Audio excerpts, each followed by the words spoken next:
Mali kɔnɔ ani Mali kɔ ka fɛn fɛn sɔgɔlen don Yendi TV la aw ni ɲantuma aw bisimila an ka bamanankan kunnafoni sentelima ninnu kɔnɔna la. An ka kɛlɛcɛw ye bunteni caman kɛ ka ɲɛsin jatigɛwale kɛbaaw ma Lakamane Ɲoro mara kɔnɔna la avril kalo tile 18 na san 2026 n'o kɛra sababu ye ka jatigɛwale kɛbaaw dagayɔrɔ dɔ tiɲɛ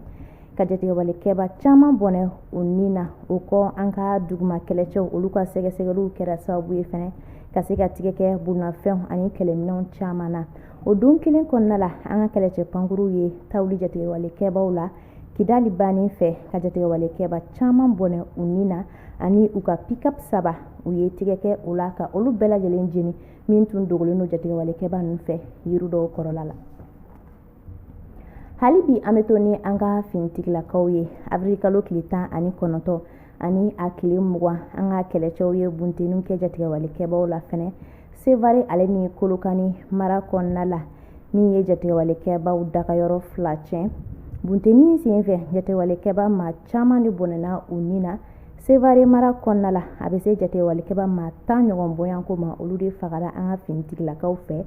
Kolokani mara kɔnɔna la a bɛ se jatigɛwale kɛba maa 20 ɲɔgɔn bɔɲanko ma minnu bɔnɛna u ni na o kɔ motow caman kɛlɛminɛnw caman ale ni taji marayɔrɔ dɔ ninnu bɛɛ lajɛlen jenina jatigɛwale kɛba ninnu ka bunteni sen fɛ. Mali kalandenw tɔgɔ la jɛkuluba n'o ye Association des élèves et étudiants du Mali AEM min a cira an ka gouvernement fɛ marisi kalo la san 2024 ale ka kulu maakɔrɔ n'o ye les anciens de l'AEM olu ka ɲɔgɔn dalajɛba n'o y'u ka forum international ale tago filanan min a tun bɛna kɛ avril kalo tile 17 ka taa bila a tile 19 la san 2026 in na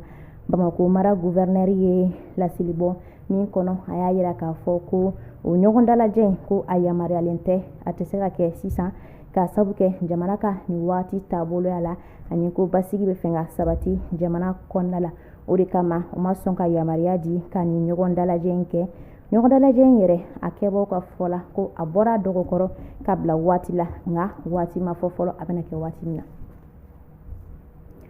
Avril kalo tile 18 na san 2026 a bɛ citerne taji citerne 100 ɲɔgɔn bɔɲanko bɔ o de donna Kayi dugu kɔnɔna la. Jagoko ɲɛmɔgɔyɔrɔsoba n'o ye DGCC ale ni polisiw olu ka dɛmɛ kɛra sababu ye ka se ka nin taji citerne ninnu kɔlɔsi walasa u bɛ se ka station lasɔrɔ. Bakurubaya la station 24 olu de ye taji sɔrɔ o wagati in na. DGCC yɛrɛ baarakɛlaw olu minnu bɛ kɛnɛ kan olu bɛ baaraw la ka lakɔlɔsiliw kɛ walasa taji ninnu bɛ se ka se u seyɔrɔw la jamana kɔnɔdenw bɛ se ka taji sɔrɔ cogo min na nɔgɔya kɔnɔna la.